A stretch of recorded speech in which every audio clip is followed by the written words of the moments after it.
And we are the Coalition, loud and proud, outrage porn-free, civilly disobedient media broadcasting live on the Worldwide Coalition Network. I want to get right to this. As we know, we're running a little bit late tonight. Hannah Cox is on the line with us right now.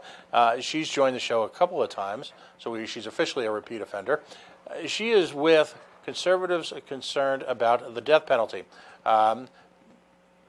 We were on just a few weeks ago, if I remember correctly, talking about the Justice Department's attempt to reinstate or reinvigorate or resuscitate, for lack of a better term, the death penalty for folks on death row for federal crimes.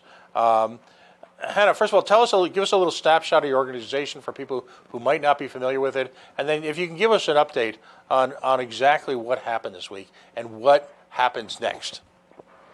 Sure. So Conservatives Concerned About the Death Penalty is a network of social and political conservatives spread out across the country, all of whom are questioning the alignment of the death penalty with conservative values. And as a whole, we just really feel that it doesn't meet our values of limited government, fiscal conservatism, and guarding the sanctity of human life. And so we've been working for the past 7 years to really educate people across the country about those problems that we see in the system and also push for repeal at the state level. One reason we've been very focused at the state level during that time is because the federal death penalty has really been non-existent for almost 20 years. It's been about 16 years and counting since they last had an execution at the federal level. And so the federal government's announcement back this summer that they plan to restart executions was somewhat of a surprise. We knew it was something they were considering. We really thought that given just where the country had moved over those 16 years, that they would reconsider, because this is really in stark contrast to where we see everyone else. So we've seen new death sentences decrease 60% since 2000 during that same window of time.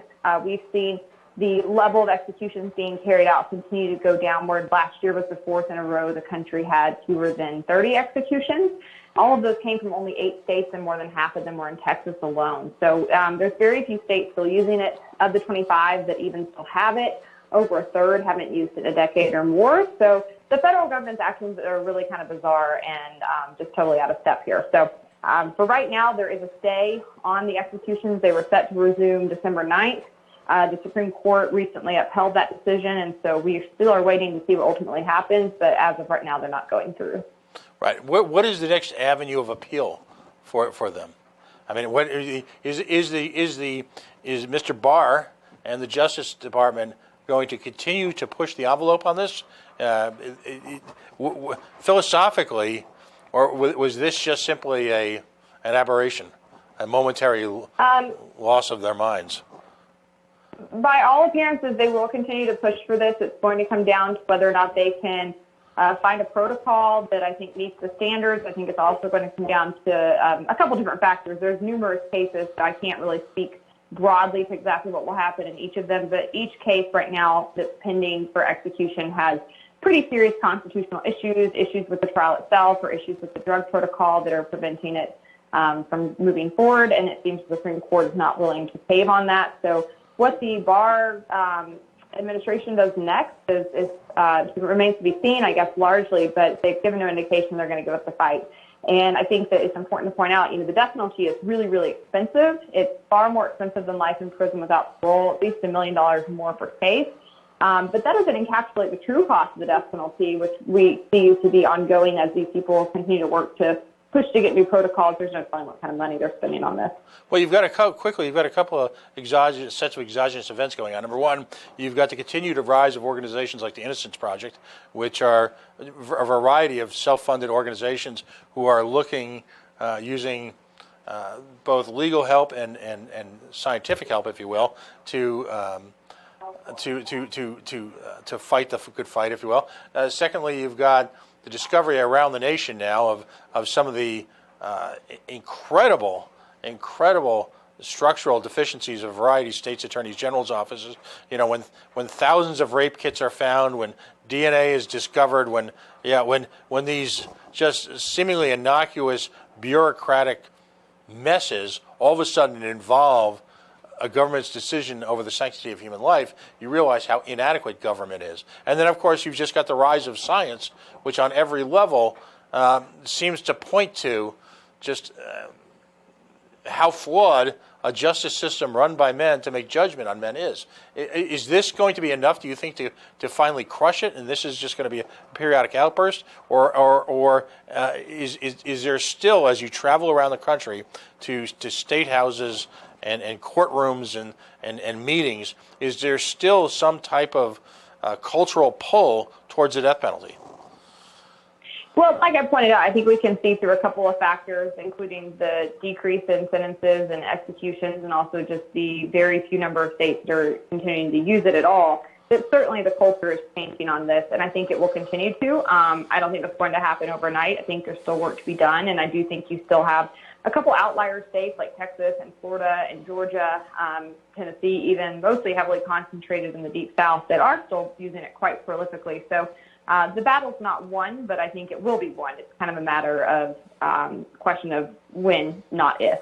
And I guess final question, I mean, do you find this from your studies, both anecdotally and as far as actual physical research, is this a generational issue? I mean, for lack of a better term, is the death penalty going to die along with a generation that embraced it?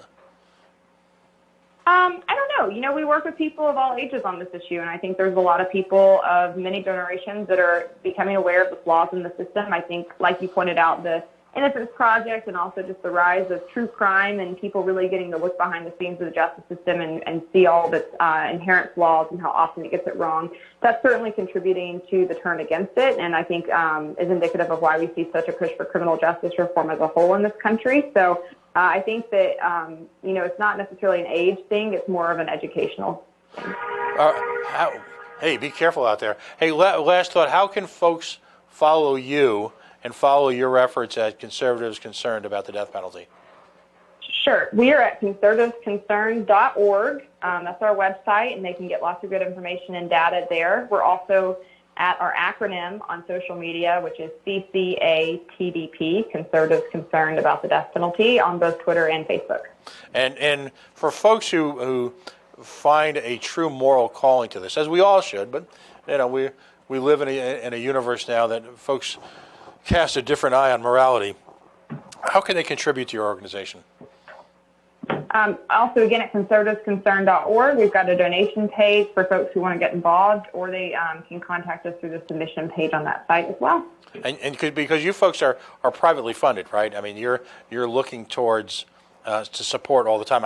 I've got to imagine this is an expensive proposition, having to put out the turf wars and the brush fires and the occasional explosions. This is not easy for you folks to do, is it?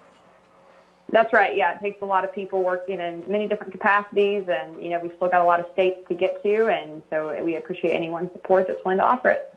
All right. Well, again, thank you for joining us on a rainy night here leading up to the holidays.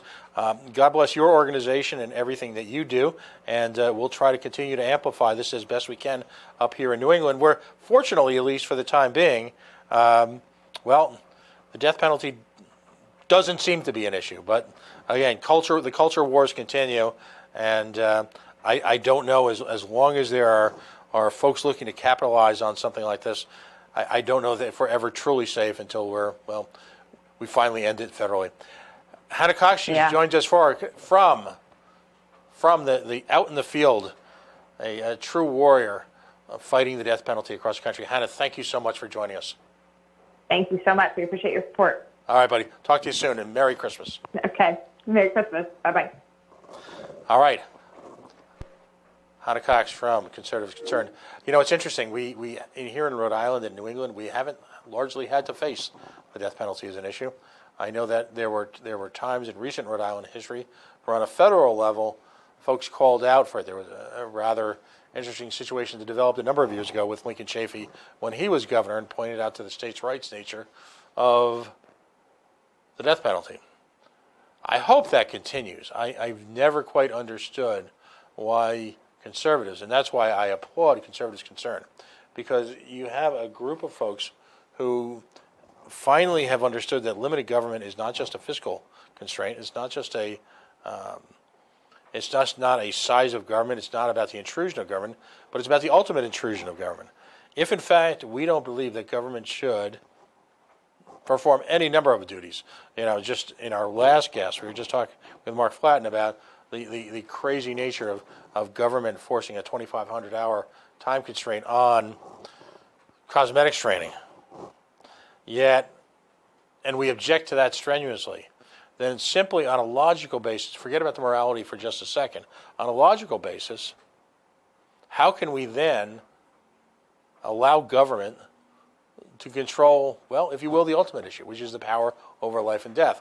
I look at it a little more cynically, as you can imagine, when it comes to a government here in Rhode Island that is incapable of building a bridge or fixing a road. I'm not sure how all of a sudden they have the technical capacity to decide whether someone should live or die. Then, of course, there's the moral issue. If, in fact, you're from a Judeo-Christian background, you talk as a Christian about things being Christ-like. I think we know where Christ stood on the death penalty. If you are a non-religious person, then clearly you understand the relationship between government and the individual, or I hope you would. So there are moral issues, there are technical issues, and the notion that folks who support small government would then turn around, in the case of the Trump administration, allow for and support the death penalty. And these were heinous crimes. There's no doubt about it. But I'll close on this thought. Tragedy should never beget public policy. It simply shouldn't. Tragedies represent an extreme in human behavior. We have laws in place and ways to handle and remove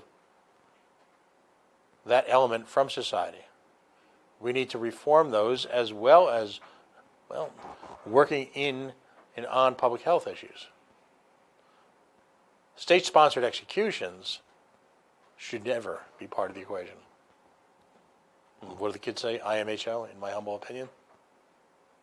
Anyway, we're going to take a quick break right now for a few minutes. Amy Gardner is going to be joining us in a little while, and we're going to update, if you will, or perform an update on, healthcare choices.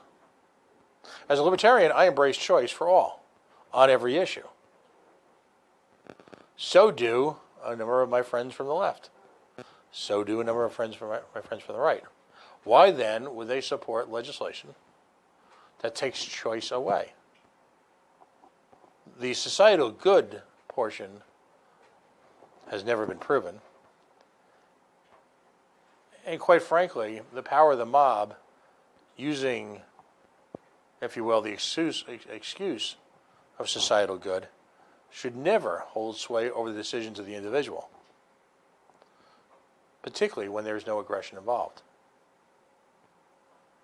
We'll discuss that and a lot more.